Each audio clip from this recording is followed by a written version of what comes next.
we saw 3 years in a row with below half the average rainfall. And I think 2019 in a lot of areas was the worst on record. And those records go back 140 years. It looks like the weather patterns have changed. The rainfall over the last 6 weeks hasn't covered everywhere, so there are some areas still very bad. In the last week, which is the last week of February, was probably the best general front in 3 years, so just about everybody got some rain, but not everybody's out of drought. The difference with this drought as opposed to previous droughts is the prospects for the sheep industry and the wool industry have probably never been better, both combined. So a lot of farmers have spent a lot of money to retain their breeding flock, and a lot of people have fed stock like they've never fed stock before.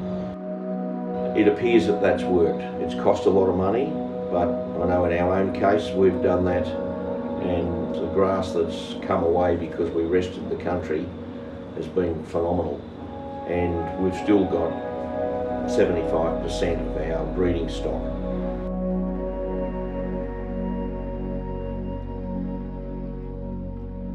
Generally across our area of the middle of New South Wales and northwestern New South Wales, production of wool is nearly half of what it was prior to the drought. Well, we operate 2 properties, and we decided with the property where we don't live to de-stock it completely. That happened about 2 years ago. We were lucky enough to find pockets where rain had fallen and people had adjustment on offer.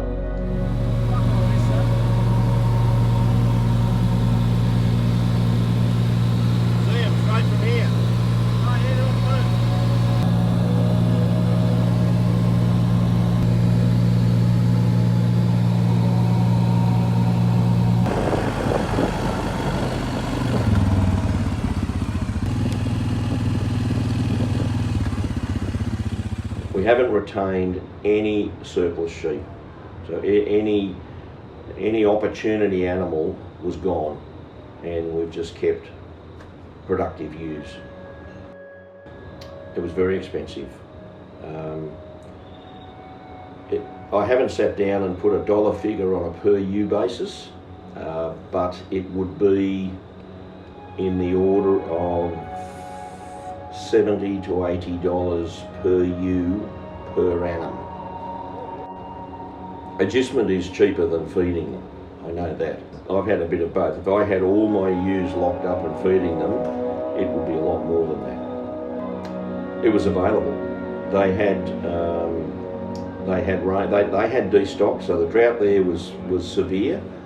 They got rid of all their sheep. And then in May last year, April last year, they got, there was a one-off rain event that went up through the middle of New South Wales, and then they had the rain event that went through in April 2019. It was very limited, not many people got it, but they were fortunate enough to get it, and I was fortunate enough to be first in the queue to send stock there on adjustment. So we sent 2,000 ewes out there to lamb in May last year, and as you know, we only brought them home last week. About the 15th of January was the first rain we had at home, and between then and last week we've had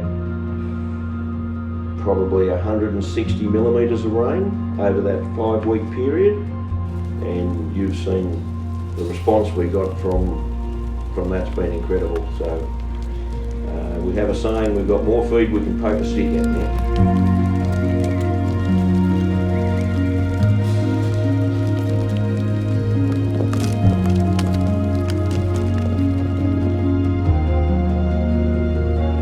Everyone's situation will be different about how long they're prepared to feed for. And we certainly got to a point where we started to think, have we done the right thing?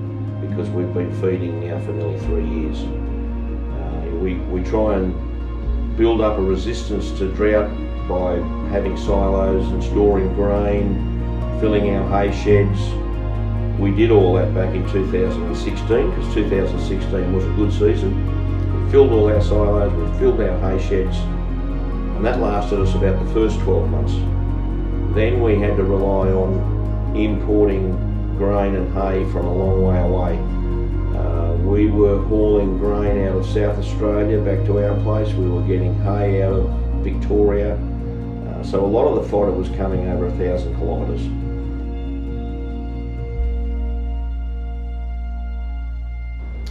Now that it looks like it's behind us, I'm comfortable we made the right decision. But I have to say, before Christmas, when there was no end in sight, you were starting to question whether you made the right decision or not, because it wasn't only the financial cost, it's the mental and physical strain that you put yourself under every day.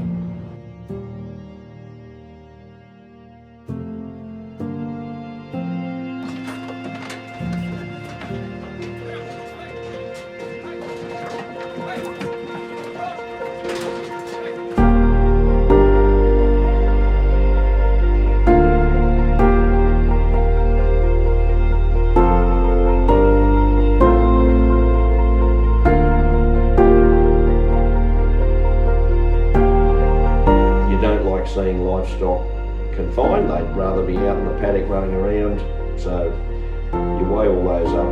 But right now I'm comfortable we did make the right decision, because we're 1 year away from being in full stride. What we do expect in the future is a healthy outlook for our sheep meats and for our wool. Recover the losses that we've incurred in the last few years, and get back into a position where we're building back into our business and improving our properties. Because one thing farmers always do when things are good, they pour money back into their farms.